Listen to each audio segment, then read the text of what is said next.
baby, show me.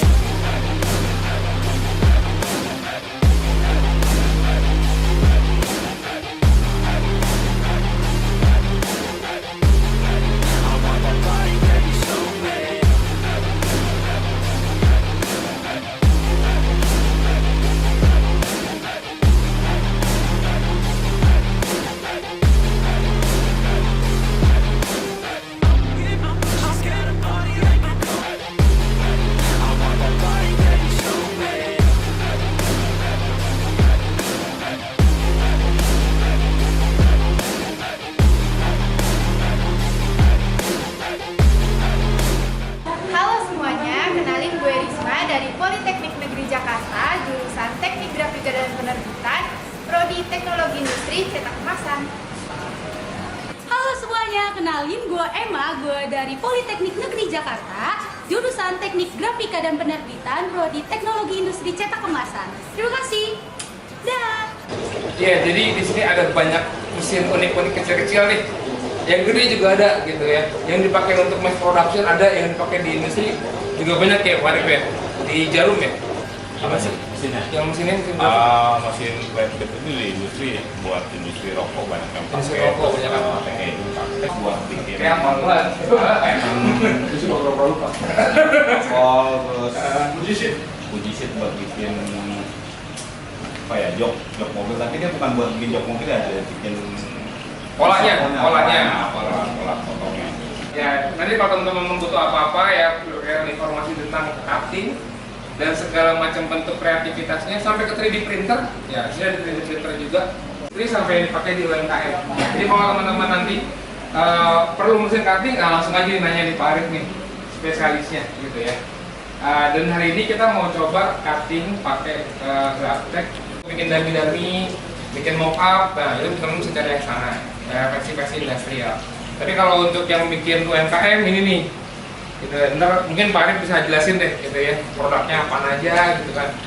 Terus sampai nanti buat sablon ya, atau mungkin sablon digital lah istilahnya ya. Sebenarnya sih kalau bilang sablon kurang tepat juga ya, artinya cutting terus di press, bisa pakai print and cut juga bisa, kemudian di press juga untuk bahan polyflex.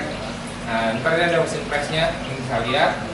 Kemudian ya banyak lagi yang belum saya explore lah di sini gitu. Jadi lebih ke arah post press, pasca cetaknya. Kalau kemarin kita pre pressnya dan pressnya, di sini post pressnya digital gitu. Jadi di sisi DGA digital press. Oke, langsung aja nanti dengan Pak Arif ya.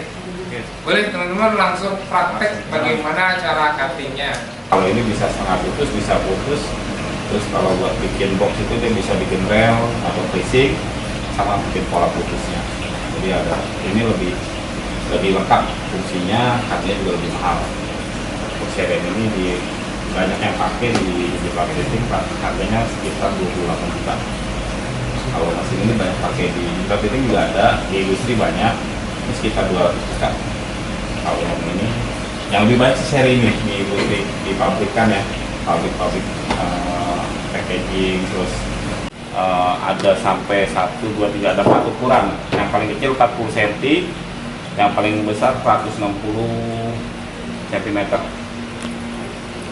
Cuma yang biasa di pasaran itu banyak beredar di ukuran ini 60 cm sama 40. Biasanya buat copy center, digital printing mereka pakai 40 atau 60. Terus untuk seri ini ET9000 ini biasa dipakai di industri. Biasanya kalau di Indonesia itu pakai buat pemain rambu-rambu lalu lintas, dia kan pakai bahan yang tebal-tebal. Ada namanya stiker 3M yang reflektif, jadi kalau dia kena cahaya lampu kayak di jalan tol tuh, kena cahaya lampu mobil dia mantul. Nah itu bahannya agak tebal, dipotongnya pakai ini, dia lebih kuat tekanan pisaunya dibandingkan seri yang ini. Ya kalau mesin potong kan suka ada cutting stick, ya ini kalau cutting mat, karena dia flat bed gitu kan ya. Nah teman-teman ini bisa, ini menggunakan listrik statis. Jadi kalau dalam kondisi listrik statisnya agak aktifkan, maka dia masih bisa goyang-goyang. Tapi kalau diaktifkan seperti tadi tombol hijau yang nyalain, ini kita lokasi nggak bisa kemana-mana. Dia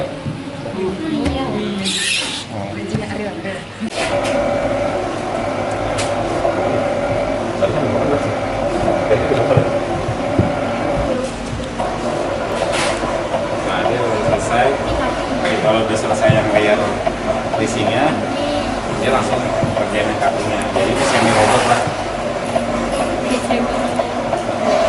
Masih tetap butuh perintah dari manusia.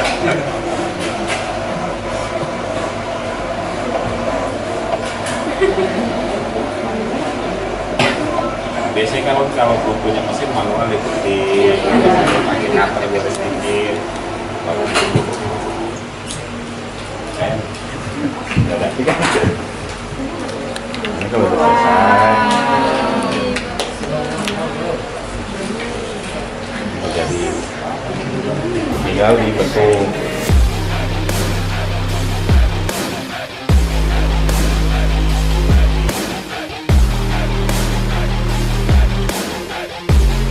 Ada beberapa mesin lainnya teman-teman, ada mesin yang kecil nih, Portrait, Cameo, kemudian ada stempel, bikin stempel gitu ya. Terus ada juga mesin apa lagi ya? 3D printer nih dia nih, siluet, 3D printer. Kalau mau print 3D, ini hasilnya seperti ini teman-teman. Jadi ini mesin bisa potong putus, bisa ngerel, tracing, bisa piskat, bisa perforasi.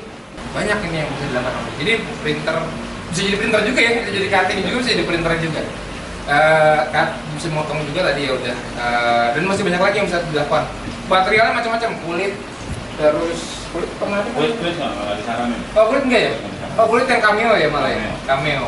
Kulit yang kecil-kecil ini nih, Portrait, Cameo. Terus corrugated, tapi bukan seri yang ini ya, seri yang lain, seri yang lain lagi, corrugated box. Gitu-gitu banyak yang bisa teman lakukan. Jadi kita cuma pakai mesin ini dulu nih. Sebenarnya kita mau pakai mesin yang dua ini, cuman kemarin polanya crop marknya beda software gitu ya. Jadi kalau untuk mesin yang ini, mesin yang itu nanti ada sensornya lagi ya. Pakai kamera juga. Pakai kamera. Masih pakai sensor, pakai kamera. Oh, Jadi filenya beda. jadi dia baca registrasinya itu pakai kamera. Dan kita bisa lihat di monitor, di komputer posisinya ada preview kameranya. Ini juga mungkin udah cukup banyak dipakai di industri ya. Peralatan di gudang garam. Di industri biasanya buat bikin mock-up ya, jadi kayak ada perusahaan rokok itu ada gudang garam, bismillah, bentul, jadi mereka bikin master box-nya, dus rokoknya sebelum dilepas ke pasaran mereka buat dananya di sini. Kalau pakai pisotron kan bikin nanti ada koreksi, seminggu baru jadi lagi. Nah kalau mesin ini hanya dalam waktu 1 hari itu bisa langsung ACC, mungkin mereka besok bikin filmnya atau bikin pisotronnya dalam 1 bulan mungkin udah bisa lempar ke pasaran. Terus di Desa Medica juga pakai, di Mayora pakai.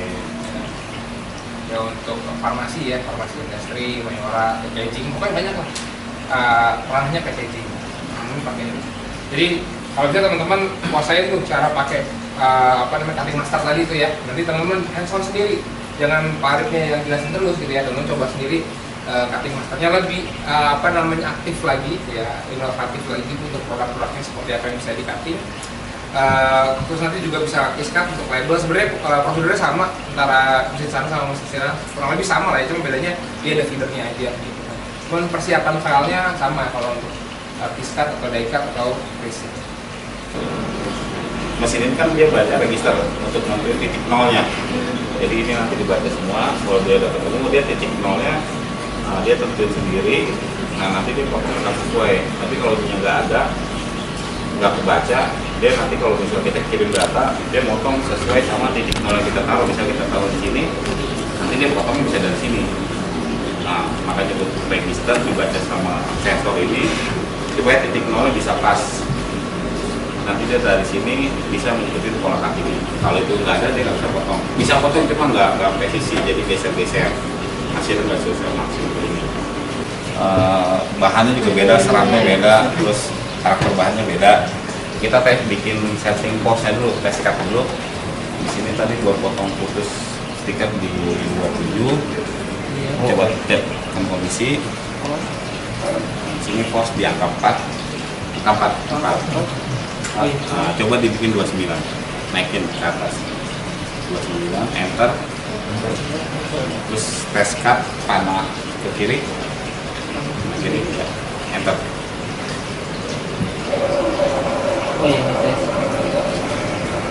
Ini udah bisa, terus Terus kita lihat juga di sini dia tembus banget apa enggak. Jangan sampai tembus sampai terlalu dalam. Masih ini toleransi oke.